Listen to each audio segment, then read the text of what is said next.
Hello everyone, welcome to my channel about writing stuff. My name's Camille and today we're talking about the in-between.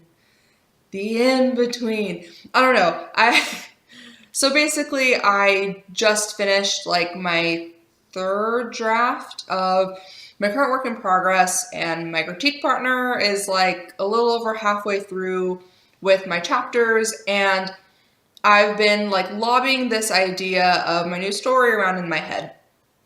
And I was kind of thinking, like, I hate this in between. I hate how, like, I have this manuscript that I finished and that feels like it's ready and that I have like a query letter for and I want to send it out.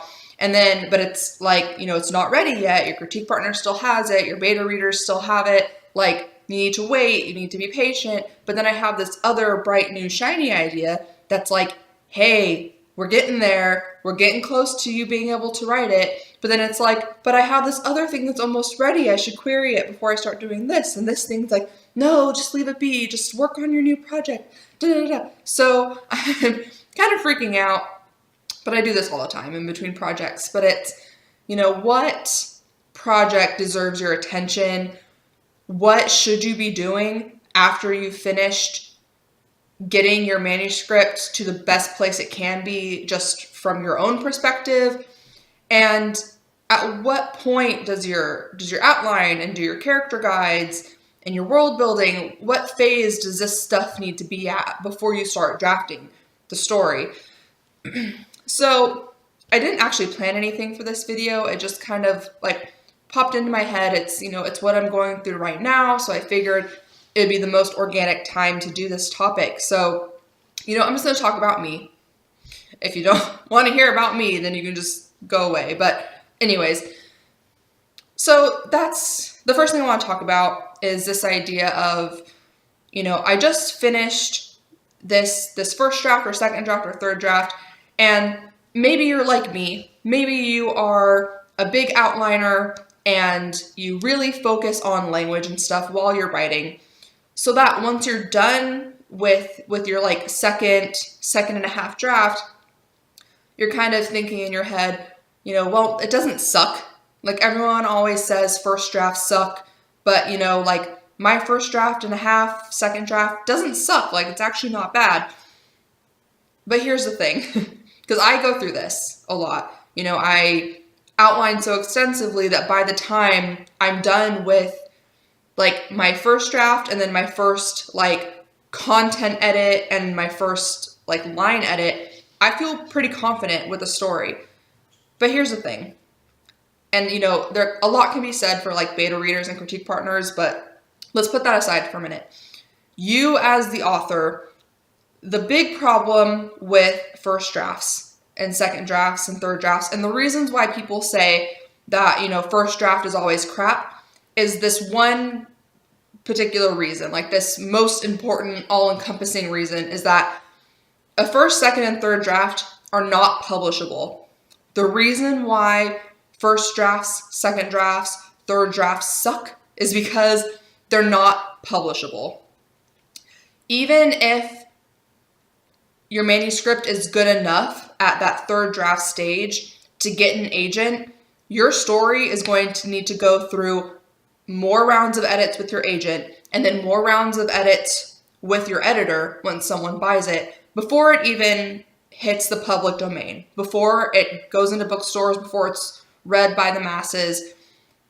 And that's the whole point of fact when it comes to this idea of first drafts, second drafts, and third drafts sucking.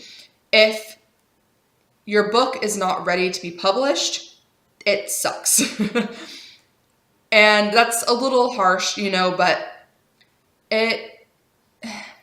anyone can go out there, any querying writer can go out there and hire an agent, can hire someone to content edit their work, someone to line edit their work. They can get a bunch of beta readers, all of this sort of stuff. And, that person who puts not only like money and stuff, but puts like time and effort and rewrites and all of this into their manuscript, that writing is going to stand out against your pages in your query letter if you're only 3 drafts in, I guess.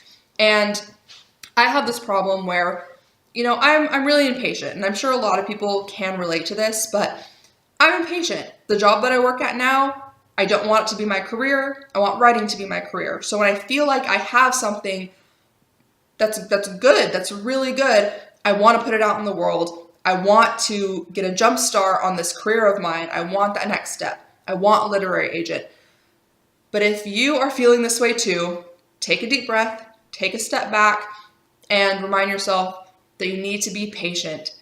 Yes, your job may suck. Yes, you need to pay bills. Yes, you just hate people and want to start working for yourself and not having to go out into the world and blah, blah, blah, whatever it may be. Or it could be something even more personal than that. It could be, this is the story of my soul and I just want to see it out in the world. Okay, take a deep breath, take a step back, give your critique partners and your beta readers some time to breathe. And this is where the new story idea really comes into play. So for me, new story ideas come all the time. I could do a whole video on idea generation, but it's different for everyone and it's natural, and the heart of it is consuming media. Look at art, play video games, listen to music, watch movies, read books, and be out in the world. That's pretty much it. Learn as much as you can, listen to lectures and podcasts, and certain things will trigger in your mind that'll make you go, okay, I want to write that story, or that would be interesting, or that's an interesting character trait to give to one of my characters. That's an interesting scientific fact that would play well with this magic system that I've been stuck with.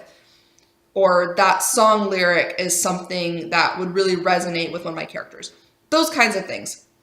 And I get these little sparks of inspiration, like I said, all the time. And I have a document in my phone and the Keep app for any of you other Android users. But literally, it's just like these are some story ideas, like little note doc.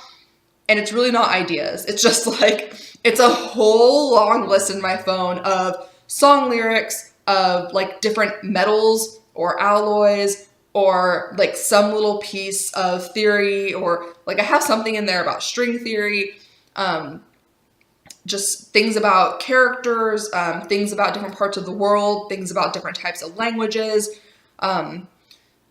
Let's see, just all kinds of like weird different stuff. And just to give you some context, like I'm writing this story that's basically like a gender swapped Tom Riddle origin story with a darker portal fantasy world, but in Scotland, but with a mixed girl and a German guy. Anyways, there are lots of threads happening with the story, but anyways, I have lots of things working in my head at this point, and I'm taking notes, but nothing is concrete. Like, I kind of have an idea of how the magic works. I kind of have an idea of how the portal fantasy world works. I kind of have an idea of what the power structure is, what the politics are like, what these characters are like, what their family dynamics are like, what their wants and desires are, what these characters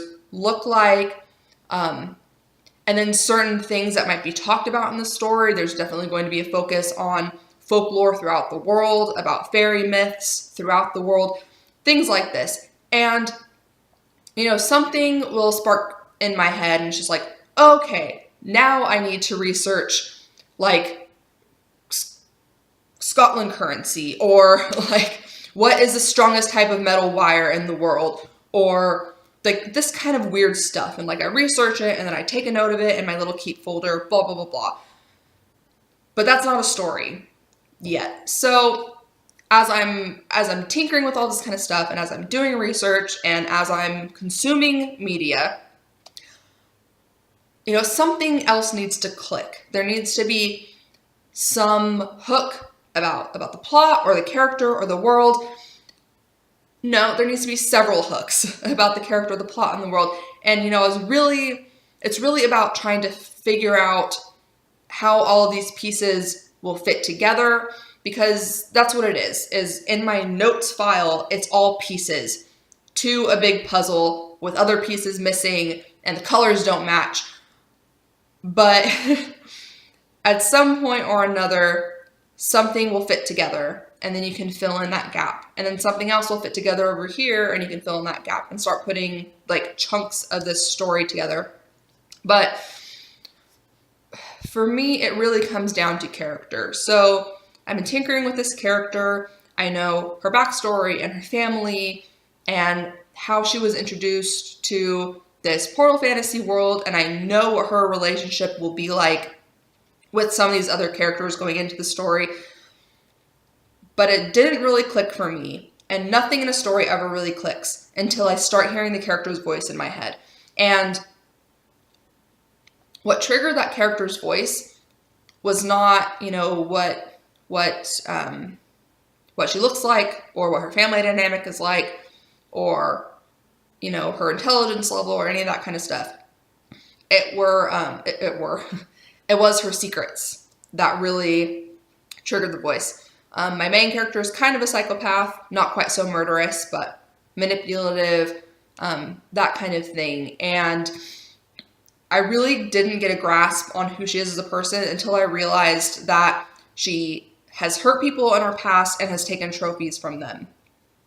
And that's when her voice started coming alive. I think that's really important when you're creating characters. There's always something about your character that you will learn that will bring them alive. Not just when you're writing, but when you're reading, when you're watching movies, etc., etc. So that's how this character came alive for me. So now I'm in that phase where, okay, the main character's coming alive.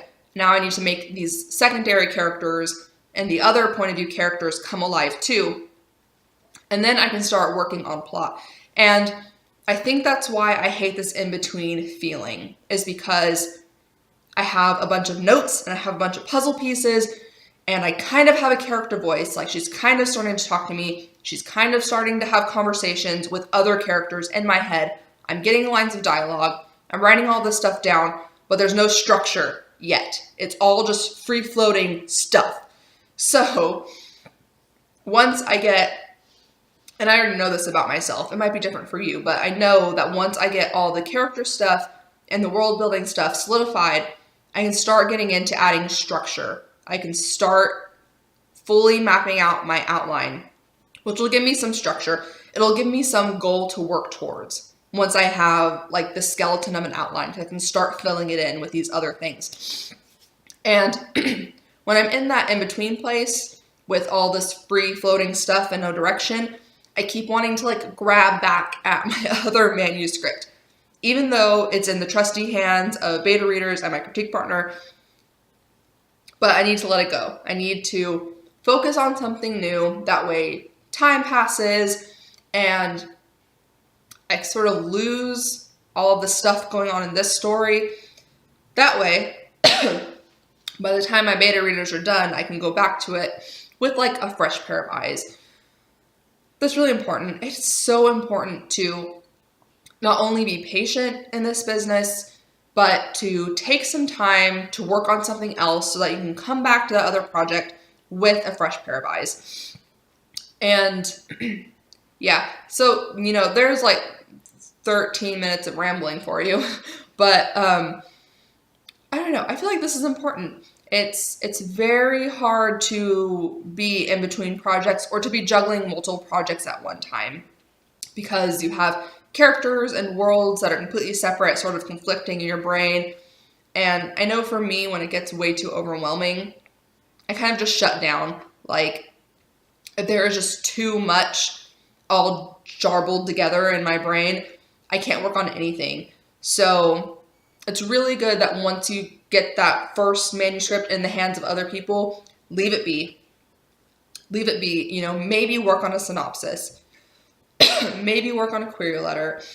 Maybe like line edit some earlier chapters if you really need to. But for the most part, just try and throw yourself into consuming as much media as possible so that you have those light bulb moments and you can start taking like those clever, interesting notes on what your next project will be about. Idea generation is a lovely thing. So yeah, that's all I have for you guys today. It's not very instructive, but I hope you had some light bulb moments.